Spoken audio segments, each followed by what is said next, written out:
দর্শক, রাজধানীর রামপুরা পশুরহাট থেকে সরাসরি যুক্ত হচ্ছেন সহকর্মী রনি মজুমদার। রনি, শেষ মুহূর্তে এসে হাটে ক্রেতা বিক্রেতাদের উপস্থিতি কেমন দেখছেন, এছাড়া দাম কেমন দেখছেন সেখানে জানাবেন?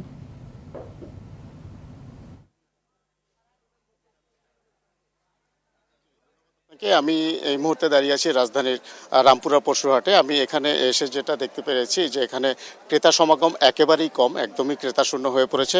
ও এর সাথে সাথে আপনার কোরবানির পশুর সংখ্যাও এখানে অনেকটা কমে গিয়েছে। এখানে সকাল থেকে যে বরি আবহাওয়ার কারণে ঝড় বৃষ্টি ছিল, যার কারণে ক্রেতা এবং বিক্রেতা উভয়কে একটু বেগ পেতে হয়েছে। কিন্তু শেষ সময়ে যে সময় জমজমাট থাকার কথা, সে সময় একেবারেই রাজধানীর অনেকগুলো অস্থায়ী পশুর হাট আমরা ঘুরে দেখেছি, যেখান থেকে একেবারেই ক্রেতা শূন্য দেখা যাচ্ছে এবং যারা বিক্রেতা আছেন তারা এখন একটা লসের আশঙ্কা করছেন যে তারা শেষ সময় গরুগুলো বিক্রি করতে পারবেন না।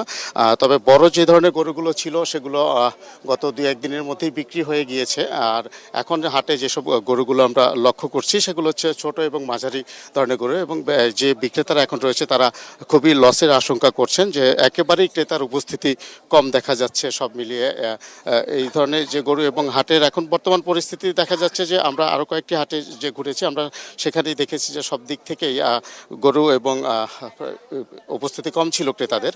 এবং সব মিলিয়ে সব শেষ যে রাজধানীর হাটগুলোর যে অস্থায়ী যে পশুর হাটগুলো আছে এবং স্থায়ী যে পশুর হাটগুলো আছে সবগুলোতেই একই চিত্র আমরা লক্ষ্য করেছি যে আপনার ক্রেতাদের খুবই উপস্থিতি কম আমরা লক্ষ্য করেছি। সব মিলিয়ে সবশেষে সবগুলো গরুর হাট ঘুরে আমরা এ পর্যন্তই ছিল আমার কাছে সর্বশেষ।